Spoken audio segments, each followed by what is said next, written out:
Salutare! Eu sunt Dr. Mihail și în acest video vom vorbi despre efectele alcoolului pentru corp și pentru minte, pentru creier. Pentru că auzim foarte des despre alcool că este toxic, ni se spune să nu consumăm alcool, totuși e o chestie socială care ni se pare mișto și poate să fie mișto. Atenție, video acesta sau în acest video nu judecăm pe nimeni care consumă alcool, dar o să descoperim care sunt motivele pentru care consumăm alcool, care sunt efectele consumului de alcool și de ce unii dintre noi sunt mai predispuși la consumul de alcool decât alții. Așa că, indiferent dacă ești un simplu spectator, un consumator responsabil sau cineva care luptă cu dependența de alcool, acest video îți va oferi informații valoroase și înțelepciune despre alcool și efectele sale asupra corpului și asupra creierului. În acest video vom explora și ce se întâmplă într-adevăr în corpul tău atunci când consumi alcool.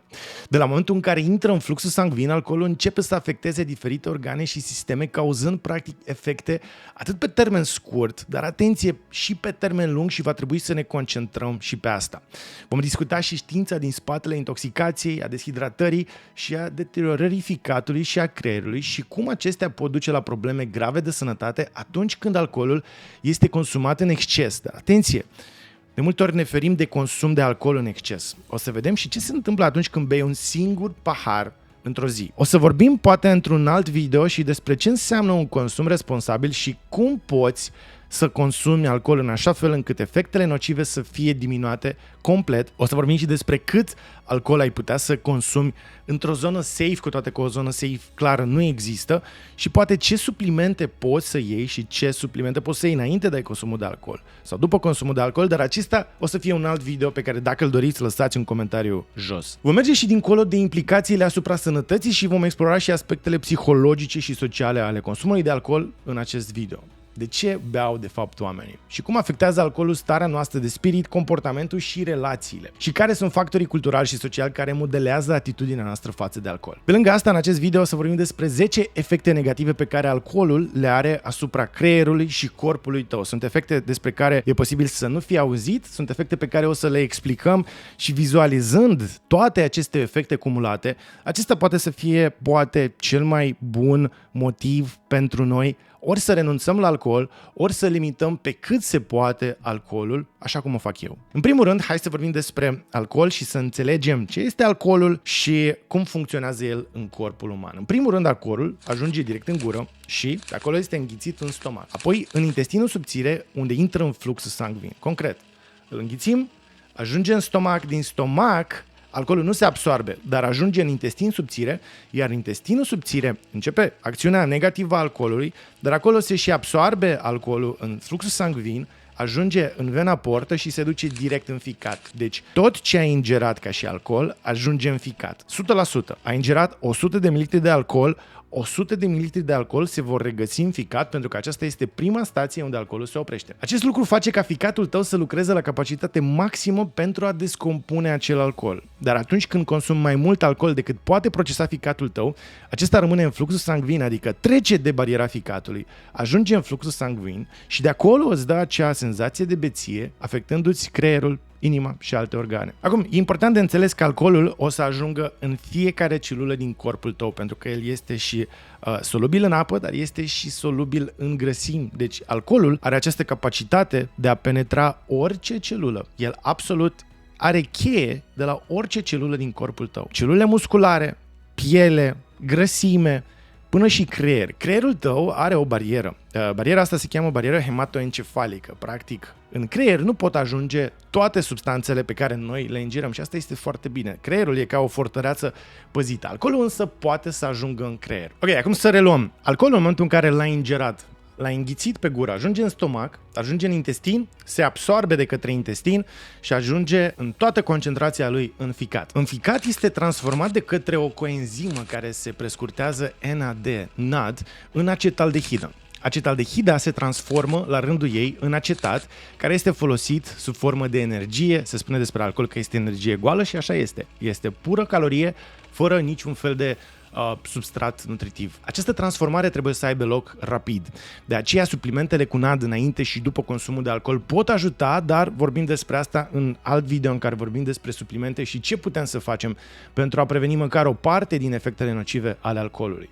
Acum trebuie să înțelegem, alcoolul per se este o travă. În momentul în care alcoolul este transformat de către această coenzimă NAD în acetaldehidă, acea acetaldehidă este o travă și mai puternică. Acetaldehida este cea care practic te face să simți acea stare de beție și acetaldehida este practic cel mai puternic cancerigen din alcool și aproximativ 4% din cancerele de pe întreg pământul sunt direct cauzate de alcool și anume această acetaldehidă. Cum ziceam, acetaldehida este transformată în acetat, iar acetatul este folosit în mitocondrii pentru a produce energie sub formă de ATP. Apropo, NAD este prescurtarea de la nicotinamid adenin dinucleotid. Cum ziceam, este o coenzimă care există în orice celulă din corpul nostru și care cu vârsta se diminuează, scade în concentrație și ăsta e unul din motive pentru care unele studii încă controversate recomandă după vârsta de 40 de ani suplimentarea cu acest NAD zilnic, dar din nou vorbim despre asta în video în care o să vorbim despre suplimentele pe care poți să le iei pentru a combate măcar o parte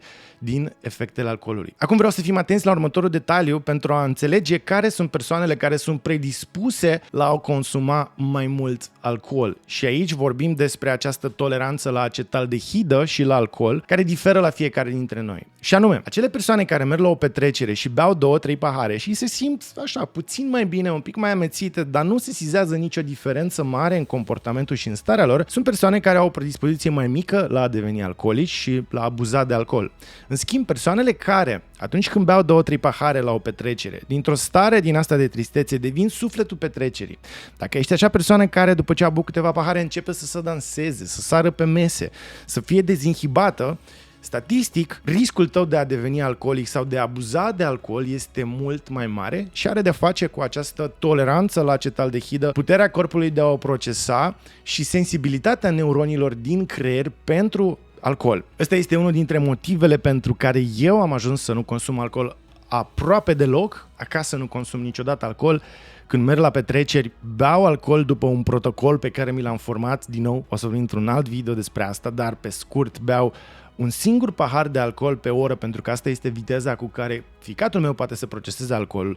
Dacă exagerez, dacă beau într-o oră 3 sau 4 pahare, eu devin sufletul petrecerii. Dintr-o murătură, mi se spune murătura la petreceri, pentru că vin ca o murătură, n-am chef de petrecere, nu înțeleg oamenii care beau în jurul meu, dar în momentul în care încep să beau, încep să dansez, încep să mă scălămbăi și devin sufletul petrecerii și ăsta este un mare risc pentru mine pentru a deveni practic alcoolic în timp. Ăsta este un mare semn de alarmă care mă ține în frâu și din cauza căruia am ajuns să dezvolt un propriu protocol de consum de alcool atunci când vine vorba de mine. Acum hai să vorbim despre puterea ficatului tău de a metaboliza acest alcool. În mare, ficatul tău poate metaboliza un pahar de băutură alcoolică în fiecare oră. Și anume, un pahar de alcool poate să fie 400 de ml de bere, deci dacă ai băut 400 de ml de bere, aceia vor fi neutralizați de ficat într-o oră. Același lucru se întâmplă și cu 150 de ml de vin, da?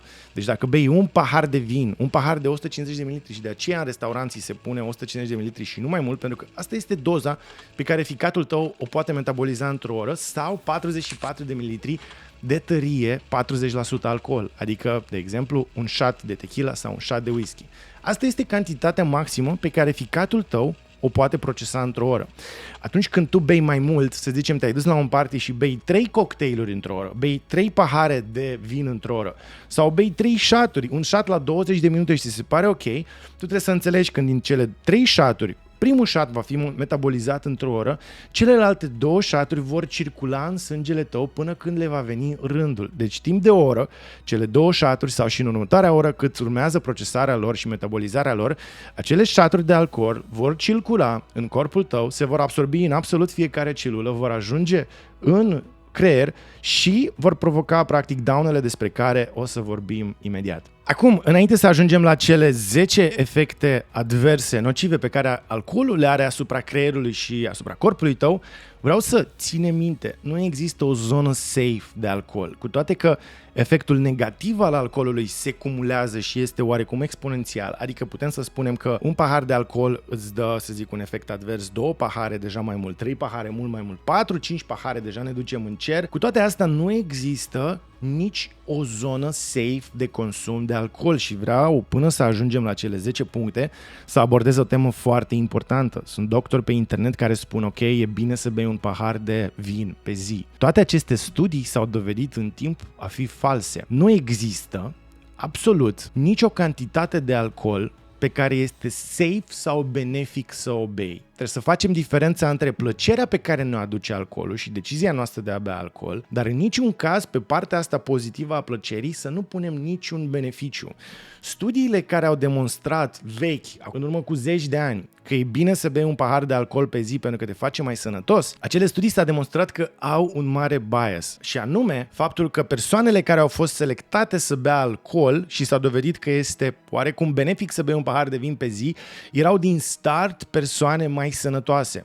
Dacă iei 10 persoane sănătoase, cu chef de viață, cu forță, care lucrează ziua și se întorc acasă și au în continuare forță să bea un pahar de alcool pe zi și le compari cu alte 10 persoane bolnovicioase care lucrează fără chef, vin acasă slăiți de forță și se culcă și nu consumă alcool și compari persoane sănătoase care beau alcool și nesănătoase care nu beau alcool, e posibil ca în acel studiu să demonstrezi într-un mod greșit că e sănătos să bea alcool. Dar persoanele din aceste studii, loturile care beau alcool, erau din start persoane mai sănătoase, iar speranța lor de viață și sănătatea s-a datorat în primul rând sănătății lor și nu consumului de alcool și ăsta este cel mai întâlnit bias pe care îl întâlnim în studiile făcute pe alcool, făcute cu ani în urmă, care demonstrează un oarecare beneficiu. Acest bias cred că se numește biasul pacientului sănătos, în care tu practic faci ceva nociv unui pacient sănătos și demonstrezi în mod greșit că acel comportament nociv îl face pe el sănătos. Nu, el în primul rând a fost sănătos înainte de a fi introdus în acest studiu. Și acum hai să mergem și să vorbim despre cele 10 efecte nocive pe care le are alcoolul asupra sănătății tale corporale și asupra creierului. În primul rând vreau să vorbim despre efectele asupra creierului. Consumul de alcool cauzează degenerarea creierului, chiar și în cantități mici sau moderate. Studiile observă că acest consum a 7 pahare de vin pe săptămână poate duce la o subțiere a neocortexului și altor regiuni ale creierului. Acum, neocortexul este partea aceasta superioară a creierului, este cea mai nouă parte dezvoltată în specia noastră, este cea care ne face pe noi să fim oameni și să gândim și să fim atât de performanți în tot ceea ce facem. Acest neocortex te ajută să gândești, să iei decizii și să reții informații. Și acum, ca să înțelegem acest efect al alcoolului asupra creierului, ne putem imagina o furtună puternică asupra unui oraș. Așa cum furtuna poate deteriora clădiri și drumuri, alcoolul poate cauza deteriorarea creierului chiar și în cantități mici sau moderate. Este ca și cum ai bea 7 pahare de vin pe săptămână și asta ar duce la subțierea neocortexului și a altor regiuni ale creierului, asemenea unei furtuni care erodează treptat străzile unui oraș. Și asta o demonstrează acest studiu din Nature pe care îl punem pe ecran și lucrurile sunt extrem de vizibile. Nu este doar o supoziție că al tău creier o să se micșoreze puțin. Creierul tău efectiv se micșorează atunci când tu consumi alcool și nu vorbim despre consum exagerat de alcool, vorbim de consum efectiv de un pahar la câteva zile, iar efectele pe termen lung sunt dezastruoase. Vă arăt această primă imagine. Vedem în partea stângă, cele două imagini din partea stângă, e vorba de același creier sub semnale RMN diferite. Acesta este un creier normal care nu consumă alcool. În dreapta vedem un creier care consumă puțin alcool, deci nu moderat, consumă puțin, adică un pahar la câteva zile. E un obicei pe care persoana respectivă l-a considerat fiind sănătos, dar un pahar la câteva zile te duce la această degenerare a creierului. Vedem următoarea imagine din partea dreaptă, la consum moderat și vedem ultima imagine în partea dreaptă, consumul sever. Acum trebuie să înțelegem că acest consum sever înseamnă consum a multe pahare pe zi, dar vedem efectele absolut dezastruoase. Creierul persoanei alcoolice este efectiv topit. E ca și cum ai avea o mașină cu un motor de 5 litri și dacă tu consumi un pic alcool, din când în când mașina ta se duce la undeva la 4 litri jumate. Motorul tău este mai puțin puternic. Dacă consumi moderat alcool, moderat înseamnă un pahar pe zi, 1-2 pahare pe zi, motorul tău devine un motor de 2 litri jumate. Aveai un Dita mai bolid cu 5 litri, motorul tău acum e un motor de Volkswagen Golf din 2008. Și dacă consumi sever alcool, motorul tău este efectiv motorul unei trotinete. Ți-ai luat o mașină de 5 litri, dar ai acum sub capotă un motor de trotinetă pentru că tu consumi alcool. Mergem mai departe la următoarea imagine, care din nou este o scanare a creierului colorată și vedem creierul din partea stângă, care e un creier sănătos și este perfect rotund, și vedem creierul din partea dreaptă care are găuri. Găurile alea sunt niște găuri funcționale, sunt zone neuronale care nu mai lucrează. La fel, vedem la următoarea imagine, asta albastră, un creier sănătos în partea stângă a unui om de 43 de ani și creierul unui alcoolic de 43 de ani. Și în această ultimă imagine vedem 3 secvențe ale aceleași persoane care este consumatoare de alcool și vedem scanarea din 2008, după care vedem scanarea din 2010, la 2 ani, și după aia vedem o altă scanare la 4 ani și vedem cum creierul efectiv se micșorează. Efectiv, în stânga ai un motor de 5 litri și în dreapta ai un motor de Golf de 2 litri TDI care trage nene de nu știi de el. Concret pentru mine, acesta este primul motiv pentru care eu am redus drastic consumul de alcool. Topirea treptată a creierului și nu există doză limită care să oprească această topire. Trebuie să înțelegi că la fiecare pahar de bere pe care îl bei, un pic din creierul tău se topește. La fiecare pahar de vin pe care îl bei, un pic din creierul tău se topește. La fiecare 5 șaturi pe care le bei în expirat sâmbătă seara, creierul tău se topește și mai mult. Deci da, acesta este primul motiv pentru care eu nu beau alcool. Al doilea efect negativ pe care alcoolul îl are asupra creierului și asupra stării tale de spirit este reducerea plăcerii sau diminuarea plăcerii. Pentru că expunerea inițială la alcool crește eliberarea de dopamină. Deci când ai băut un pic de alcool, îți crește acea dopamină,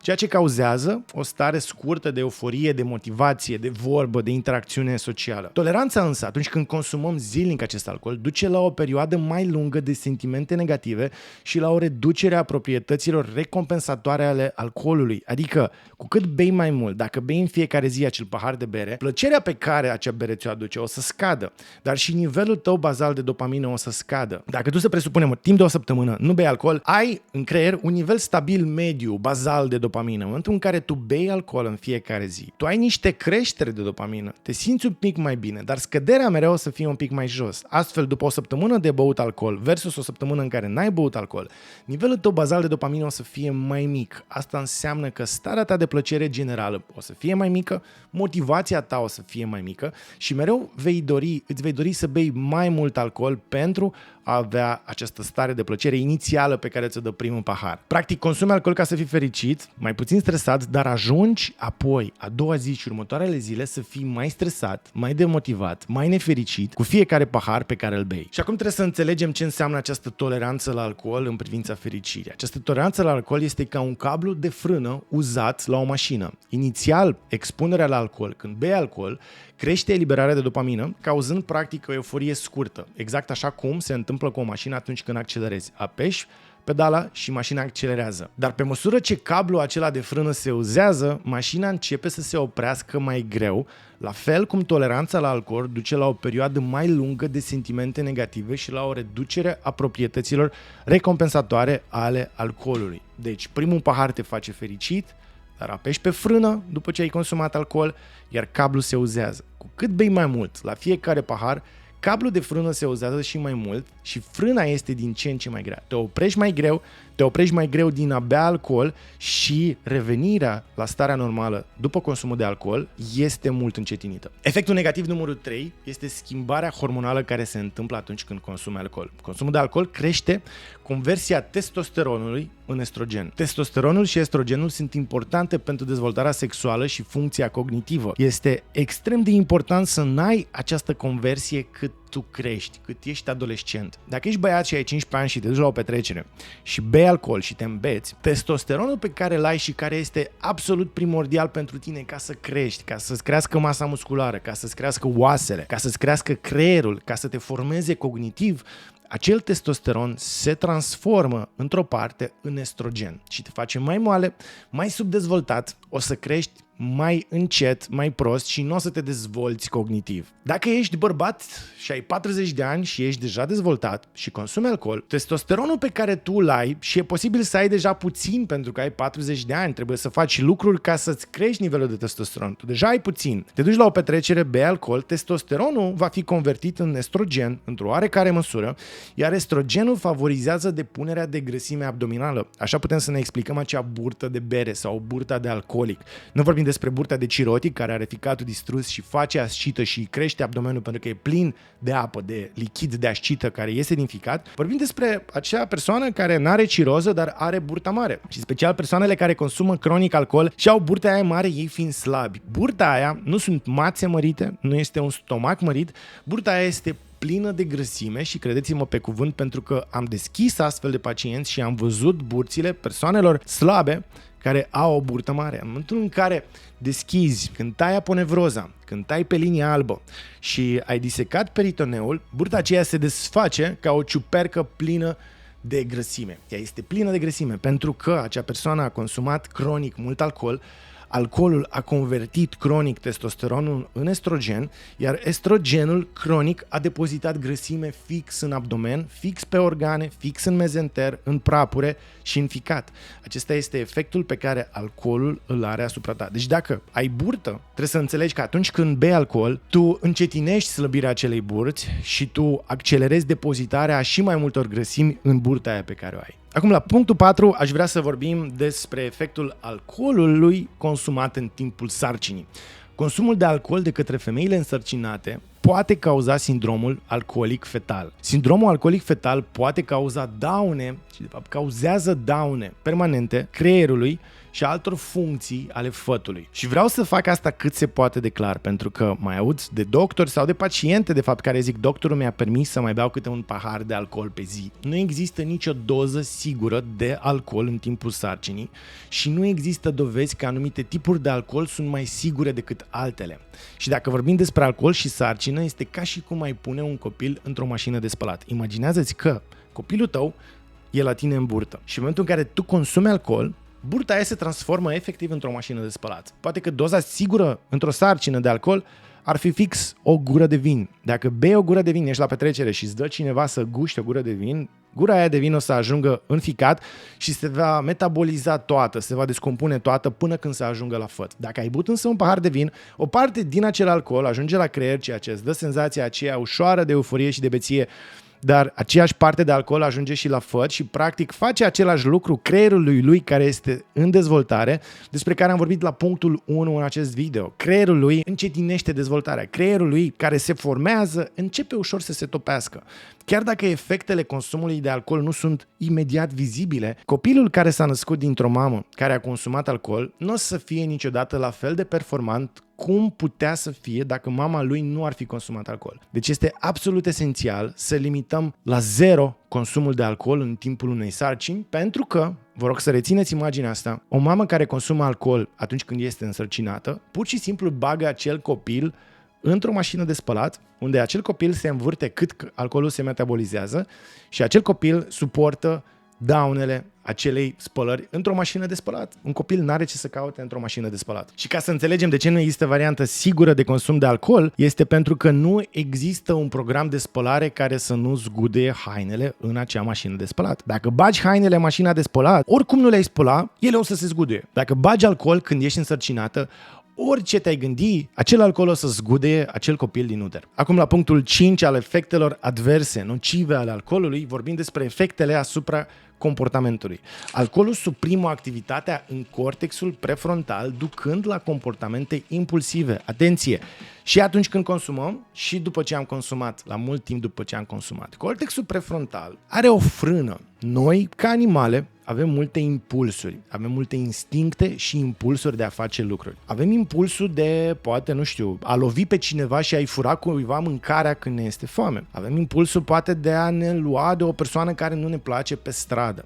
Avem impulsul de a spune lucruri urâte unei persoane pe care noi nu o placem. Iar cortexul ăsta prefrontal ține frână. Este o frână de mână trasă într-o mașină care stă în pantă. Asta ne face pe noi să fim civilizați, asta ne face pe noi să ne situăm într-o postură sigură pentru noi, asta ne face să empatizăm cu alți oameni și să nu facem lucruri care nu ne-ar fi plăcut nouă pentru că empatizăm. Noi ne punem în pielea unei persoane și ne gândim, băi, nu-mi place de persoana asta, dar totuși eu nu pot să mă duc să îi spun hei, ce față urâtă ai, pentru că poate și eu am o față urâtă pentru cineva și dacă cineva mi-ar spune că am o față urâtă, m-aș simți prost. Eu empatizez cu el și nu o să-i fac acest rău, pentru că cortexul meu prefrontal, prin tot acest judgment pe care l-am făcut acum, cortexul meu prefrontal ține o frână asupra impulsurilor și a comportamentelor impulsive pe care noi le avem. Alcoolul pur și simplu ia acea frână de mână și o slăbește. Astfel, la câteva pahare de alcool, tu nu o să mai ai frâna pusă și o să te duci în comportamente impulsive pe care poate le gândești, poate ți le dorești, dar nu mai ai control asupra lui. Poți să intri în niște relații extraconjugale cu cineva cu care nu trebuie sau într-un moment al vieții tale în care nu trebuie să o faci. Poți să vorbești urât cu o persoană. Asta este motivul pentru care unele persoane care sunt miere pe pământ, unele persoane ajung să fie bătăușe atunci când consumă alcool. Ideea e în felul următor. Cortexul ăla prefrontal, prin toată educația lui și prin toată ancorarea lui socială, îl face să fie o persoană bună. Dar în momentul în care tu i-ai tras frâna, tu nu-l faci o persoană needucată sau neancorată social. Tu pur și simplu îl transformi într-o mașină în pantă fără frâna de mână. Ea începe ușor să accelereze și va accelera din ce în ce mai mult. Ceea ce s-a demonstrat în timp însă este că această dezinhibare pe care au persoanele care consumă alcool persistă și de-a lungul zilelor următoare.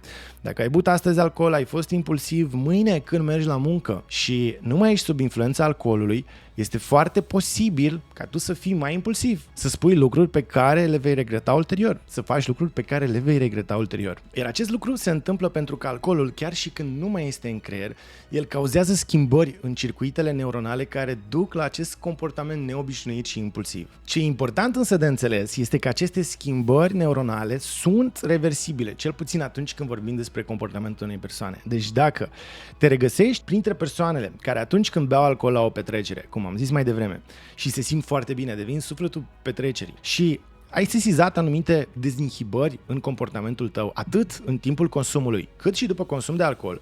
E important de știut că atunci când te vei abține de la alcool și vei face o cură de dezintoxicare neconsumând alcool pentru o perioadă de timp, acest comportament și aceste schimbări neuronale se vor reversa și îți vei reveni la starea ta inițială. Punctul 6 din efectele negative ale alcoolului se referă la stres, la cortizol și la schimbări hormonale care țin de starea ta de spirit. Acum trebuie să înțelegem că acest consum cronic de alcool modifică genele legate de receptorii de serotonină și GABA. Acestea sunt niște receptori care reglează starea ta de spirit. Când ajungi acasă seara, cum am mai vorbit în alte videouri, începe să se elibereze serotonină. Ai o stare de calm, ai o stare de bine.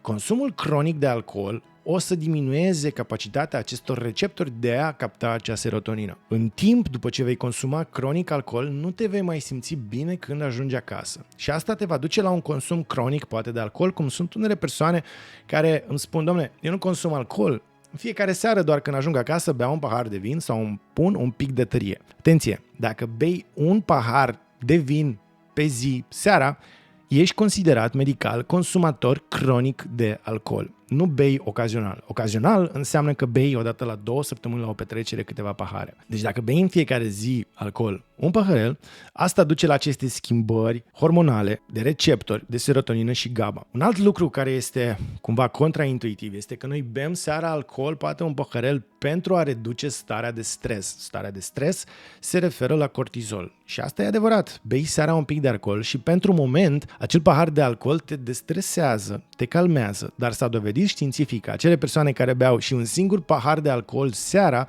au un nivel mai ridicat de cortizol următoarele zile. Cortizolul este hormonul stresului. Vrei să ai cortizolul puternic ridicat dimineața pentru a te trezi, dar pe parcursul zilei ei trebuie să scadă. O persoană care a consumat ieri alcool, a doua zi seara o să aibă un nivel mai ridicat de cortizol seara. El concret o să fie mai stresat următoarea zi după ce a consumat ieri alcool. Deci ăsta e un mecanism pe care e bine să-l înțelegem și dacă am băut azi un pic de alcool pentru că eram stresați, trebuie să ne așteptăm că mâine o să fim și mai stresați. Și ce trebuie să facem este să ne abținem o perioadă mai lungă de la alcool pentru a reduce acel nivel de cortizol la valoarea lui bazală normală. Suntem la punctul 6 și deja am înțeles că acest consum de alcool îți topește creierul, te face să nu mai ai frâna pe care educația ți-o pune și pe care siguranța ta ți-o pune. Și chiar dacă tu consumi alcool pentru plăcere și pentru a te destresa, a doua zi o să ai mai puțină plăcere și a doua zi o să fii mai stresat. Deci consumul constant de alcool o să te facă o persoană mult mai stresată pe parcursul zilei. Acum, punctul 7 în efectele nocive ale alcoolului se referă la microbiomul tău intestinal. Gândiți-vă la ce folosim noi în medicină alcool. Când ai o rană sau când vrei să dezinfectezi o suprafață, dai cu alcool, pentru că alcoolul omoară bacteriile. În același fel, alcoolul, din păcate, omoară bacteriile bune din intestinul tău. Și astfel, consumul de alcool perturbă axa intestin-ficat-creier și microbiomul intestinal. Această axă este formată din comunicarea bacteriilor din intestinul tău care secretă anumiți neurotransmițători care intră în fluxul sanguin, ajung în ficat și ajung în creier. Concret, intestinele tale comunică cu creierul și intestinele tale îți pot da o senzație de bine sau o senzație de rău.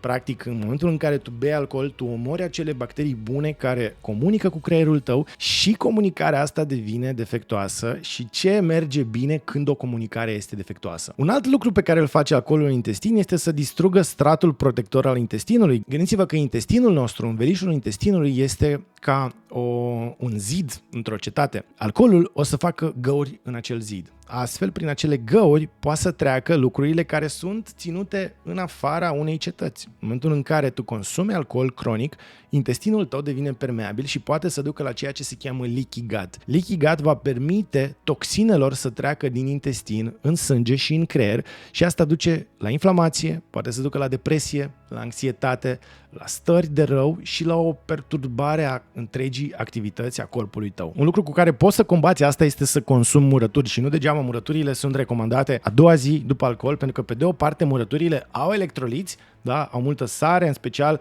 murăturile în saramură, nu în oțet, îți vor aduce sare, pentru că sarea are unul din cei 3 electroliți importanți care sunt sodiu, magneziu și potasiu. Sarea are acest sodiu în abundență pe care noi îl pierdem când bem alcool.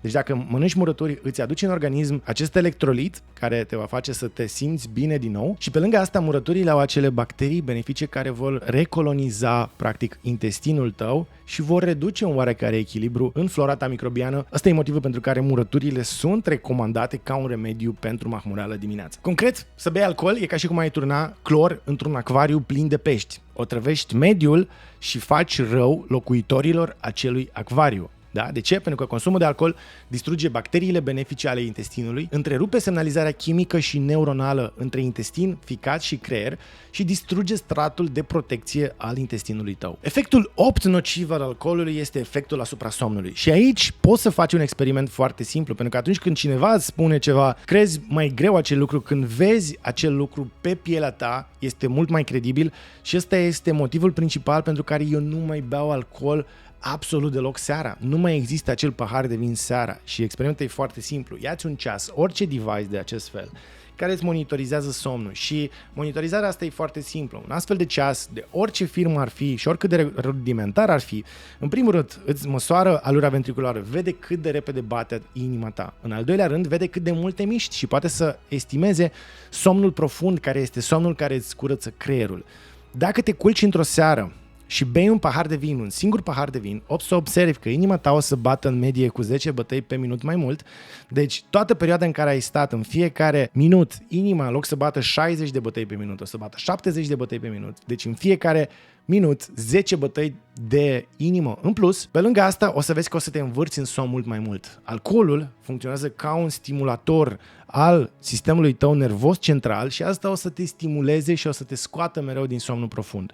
Concret, o persoană care se culcă cu un pahar de vin la bord și doarme 8 ore, ale 8 ore o să fie echivalente probabil cu 4 ore de dormit calitativ fără alcool. Dacă te culci cu un pahar de vin la bord, dormi 8 ore și te trezești cu capul umflat, aia nu este mahmureală, este efectul alcoolului asupra creierului și asupra somnului.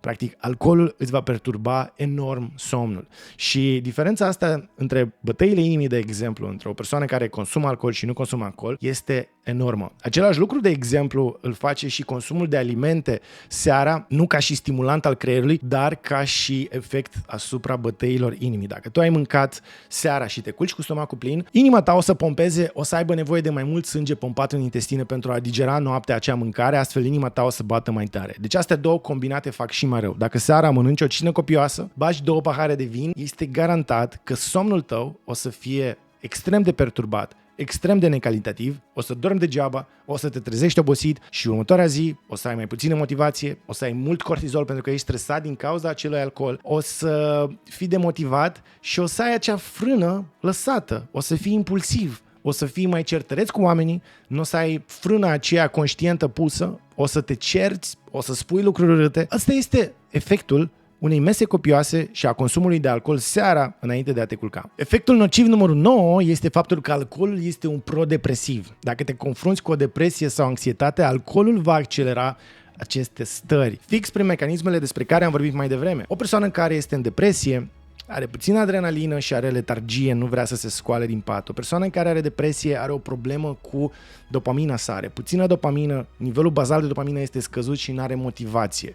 O persoană care este depresivă este într-un stres constant din cauza depresiei sale. Imaginați-vă această persoană care bea alcool. E posibil și foarte multe persoane beau alcool tocmai pentru a crește un pic acea dopamină, tocmai pentru a lăsa acea frână, tocmai pentru a se simți un pic mai bine. Dar efectul acesta benefic durează exact cât bei alcool, după care tu recazi într-o stare de depresie și mai accelerată. Deci da, alcoolul poate să provoace sau să accelereze, să accentueze o depresie pe care deja o ai și pe care încerci să o ascunzi cu ajutorul acelui alcool. Și efectul nociv numărul 10 este foarte interesant pentru că alcoolul te împiedică să slăbești și sunt 3 componente pe care trebuie să le înțelegem. În primul rând, nu cred că există persoană care nu se abține de la a mânca porcării. Nu cred că există persoană care nu-i place gustul de Snickers sau care nu-i place gustul de Pringles sau care nu-i place gustul de Mac. Dar noi suntem ființe conștiente, suntem educați și știm că acele lucruri ne fac rău. Așa că noi ne dorim acele lucruri, dar fix așa funcționează neocortexul prin frâna de mână trasă. Noi avem frâna de mână trasă, ne abținem de la acele lucruri. Bea 2 pahare de alcool și o să te trezești umblând prin casă, terminând pachetul de Pringles, căutând următorul snack pe care urmează să-l mănânci. Alcoolul te dezinhibă și te face să mănânci porcării mai mult decât ai face-o dacă n-ai consumat alcool. Al doilea efect negativ al supraslăbitului este faptul că alcoolul este o calorie goală. 1 gram de alcool are aproximativ 7 calorii, 1 gram de grăsime are 8-9 calorii, deci sunt undeva pe acolo echivalente și gândește-te că îl bei. Bei calorii goale care se depun. Și al treilea efect nociv al alcoolului asupra slăbitului, despre care foarte mulți oameni nu știu, este că alcoolul încetinește sau oprește complet arderea de grăsimi. Dacă tu ești sportiv sau dacă ești o persoană mai plinuță, dacă vrei să slăbești, dacă vrei să arzi din propriile grăsimi, e foarte probabil ca tu să mănânci mai puțin, să mergi la sală, să faci sport. Asta înseamnă că restricția calorică pe care o faci și consumul de calorii în plus o să facă corpul tău să ia din grăsimi caloriile de care are nevoie pentru a funcționa. În momentul în care tu ingeri alcool, corpul tău spune stop la topit grăsimi, spune stop la luat energie din grăsimi pentru că alcoolul e mai toxic și trebuie să-l metabolizăm primul pe acest alcool. Deci în momentul în care tu bei alcool, tu practic nu mai arzi din grăsimi, pui stop la slăbitul pe care l-ai din grăsimi pentru a consuma acel alcool pentru energie. Deci cele 3 efecte nocive ale alcoolului asupra slăbitului este faptul că devii impulsiv și mănânci lucruri pe care altfel nu le-ai mânca, depui calorii goale, complet goale și alcoolul este foarte dens caloric și 3, practic oprești arderea propriilor tale grăsimi și asta concret oprește perioada ta de slăbire în perioada în care tu consumi alcool. Ar mai fi încă 2 efecte negative, unul despre care am vorbit mai devreme. Alcoolul este unul din cei mai puternici cancerigeni din lumea asta. Acetaldehida ajunge în orice celulă și o influențează negativ. De altfel, 4% din cancerele de pe acest pământ sunt direct cauzate de alcool, ceea ce este un număr foarte mare. Deci alcoolul este cancerigen. Și în ultimul rând, alcoolul îți distruge ficatul, pentru că este toxic și dacă bei mult, el se duce direct în ficat, cum am povestit, și trebuie metabolizat doar de ficat. Nu există niciun alt țesut care să descompună acel alcool. Deci cu cât bei mai mult alcool, cu atât ficatul ăla o să fie mai variat. Asta e extrem de important pentru persoanele care au ficat gras, chiar și non-alcoolic. Ficatul tău poate să fie gras, poate să fie deja bolnav, pentru că tu mănânci mult, pentru că tu mănânci un exces caloric și acela se depune în ficat, el deja este gras și lucrează greu, ficatul tău poate să fie gras pentru că mănânci multă mâncare procesată, multe prăjeli care sunt toxice și deja îl otrăvesc. Acest ficat în niciun caz nu are nevoie de alcool. Astfel, persoanele care au deja o problemă cu ficatul, au steatohepatită, au steatoză hepatică, au ficat gras non-alcoolic, persoanelor acestora le este absolut interzis consumul de alcool pentru că următorul pas este ciroza, iar ciroza nu mai este reversibilă. reversibilă și singurul tratament existent pentru ciroză este transplant. Ești tăiat pe burtă după ce se găsește un donator și se scoate bateria dintr-o mașină, se pune în mașina ta, dar procesul nu este deloc atât de ușor. Pare așa de ușor, dar să ai un organ al altei persoane în corpul tău te predispune la medicație, te predispune la o medicație imunosupresoare care e destul de agresivă, te presupune la o operație extrem de agresivă cu foarte multe comorbidități și efecte adverse nedorite și practic, da, poți să te reîntorci la viața normală, dar rămâi un transplantat. Și asta din cauza consumului de alcool peste un ficat gras sau un ficat care este steatozic. După ce ai băut alcool, e foarte probabil să ai dureri de cap. Iar durerile de cap cauzate de consumul de alcool pot fi tratate cu antiinflamatoare nesteroidiene. Expunerea deliberată la frig poate să ajute și ea la eliminarea alcoolului. Foarte mare atenție cum faceți această expunere la frig, dar dacă ai băut sau ești dimineața mahmur, să intri într-un duș rece e ultimul lucru pe care ți l-ai dori, dar este demonstrat că el te poate ajuta printr-o secreție de adrenalină, printr-o secreție de dopamină și printr-un efect analgezic pe care îl are asupra capului. Din nou, trebuie să avem mare grijă la antiinflamatoare, cum ar fi ibuprofen sau ketoprofen, pentru că aceste antiinflamatoare sunt hepatotoxice. Dacă te-ai inficat perfect sănătos, perfect normal, ai ieșit seara, ai băut, a doua dimineață ești mahmur, poți să iei un antiinflamator. Dacă ai un ficat gras, ești consumator cronic și faci asta în fiecare dimineață, tu adaugi efectul hepatotoxic al acestor pastile peste un ficat deja variat de alcool. Iar expunerea la frig, cum ziceam, poate să crească nivelul de adrenalină care ajută la eliminarea și procesarea mai rapidă a alcoolului, dar trebuie luate măsuri de precauție și de siguranță. În niciun caz nu e bine să intri deodată într-o stare mahmură și cu un corp deja vlăguit într-o baie cu gheață, pentru că acest lucru poate fi periculos pentru inimă. Ca să înțelegem cum funcționează această expunere la frig, imaginează-ți că al tău creier, după ce a consumat alcool, este ca o mașină cu motor încins. Să intri într-un duș rece e ca și cum ai da cu un jet de apă rece peste acel motor încins ca să-l răcești. Iar mahmureala este un efect extrem de complex al alcoolului, există cauze cunoscute și necunoscute și, cum ziceam, dacă vrei un video despre mahmureală și cum să eviți pe cât posibil mahmureala cu instrumente științifice pe care le cunoaștem deja, și anume suplimentele pe care le iei dimineața înainte de a consuma alcool seara, suplimentele pe care le poți lua înainte de a consuma alcool, suplimente pe care le iei în timp ce consumi alcool și suplimente pe care poți să le iei a doua zi când ești mahmur sau poate nu mai ești mahmur, pentru că asta încerci să faci, să previi mahmureala. Dacă vrei acest video, lasă un mesaj jos în comentarii, iar eu revin cu material special despre mahmureală și despre propriul meu protocol pentru a preveni mahmureala și pentru a consuma alcool cât se poate de responsabil, dacă există noțiunea asta. Ce mai responsabil ar fi să nu consumi deloc alcool? Totuși, dacă vrei din când în când să bei un pahar, dacă vrei să fii social și ți se pare că nu oamenii îți zic, hai mă frate, bea și tu un pic, ce ai pățit, zici că te-ai călugărit, nu. Dacă tu ești cel care decide că vrea să bea un pahar de vin seara cu prietenii sau 2 sau 3 sau whatever, oricât ai vrea să bei, există un model prin care poți să faci acest lucru minimalizând efectele nocive ale alcoolului. Asta ia în calcul puterea ficatului tău de a procesa alcool și o limită de alcool pe care să o consumi pe oră și asta presupune anumite comportamente și suplimente pe care poți să le iei înainte, în timp și după. Din nou, dacă vrei acest video, lasă mesaj jos în comentarii, iar eu revin cu un astfel de material. Ok? Acesta a fost video despre alcool și cele 10 efecte nocive despre care probabil că nu știai, pe care alcoolul le are asupra corpului tău. Sper că acest material să fie util ție, astfel încât în timp să-ți dai seama, să recunoști aceste efecte, poate la următoarea dată în care consumi alcool, dacă va exista această dată. Și recunoscând aceste efecte, poate vei ajunge la concluzia că de cele mai multe ori nu e cazul să bei acel pahar în fiecare seară doar ca să te relaxezi, să bei acel pahar de bere doar pentru că ai ieșit cu prietenii, există și apă minerală cu gheață și lămâie pe care o consum eu mereu. Să-ți dai seama că acele momente în care merită să consumi alcool, dacă ele există, ar fi de preferat să nu existe, dar dacă există acele momente, ele trebuie să fie efectiv rare. Poate 2 pahare de prosecco la o nuntă, poate 2 pahare de vin când ieși la control, poate 2 shoturi când ieși la petrecerea burlacilor, dar acest consum e de preferat să fie spre 0 sau cel puțin extrem de limitat dacă vrei să rămâi o persoană sănătoasă, un creier întreg și nu topit, cu o motivație care să persiste, cu un nivel de stres scăzut, cu un somn calitativ care să-ți regenereze creierul, cu o persoană care nu se îngrașă abdominal, o persoană care evită riscul de cancer, o persoană care are un ficat sănătos și lista asta poate să continue. Oameni buni, aveți grijă de voi, faceți alegeri corecte, inclusiv în ce înseamnă alcoolul, iar noi ne revedem cu următorul video. Pe curând! Apropo, dacă ți-a plăcut acest video, sigur o să-ți placă video ăsta în care vorbesc despre cele 12 greșeli pe care le fac oamenii când încearcă să slăbească, sau acest video în care vorbesc despre efectele super benefice ale ciocolatei calde. Pe curând!